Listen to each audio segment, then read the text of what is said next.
sebelah tambah penyakit.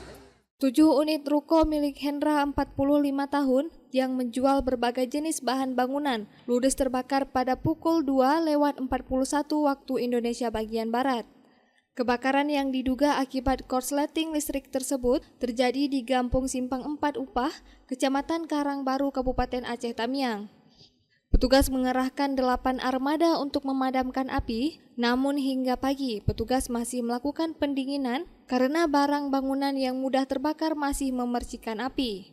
Salah seorang korban yang juga bekerja di toko bangunan tersebut, Roji, mengatakan api diduga berasal dari korsleting listrik karena terdengar suara ledakan sebelum api merambat. Jam 2 lebih kurang. Ya benar.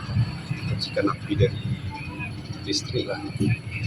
Nilainya lebih kurang hampir 4M, 5M, lebih kurang 5M. Kayak ini lah kak, cedera kaki aja. Tak sama seleo. Sementara itu, Danru Pos 3 Opak, Mulyadi, mengatakan terdapat 4 karyawan yang menginap di tempat kejadian dan semua berhasil selamat, meskipun 2 diantaranya mengalami luka pada saat menyelamatkan diri.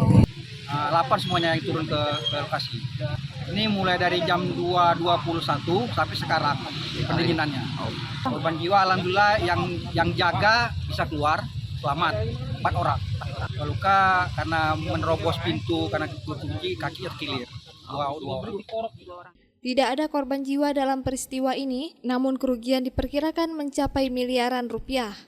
Dari Aceh Tamiang, Selinovita melaporkan untuk Puja TV Aceh.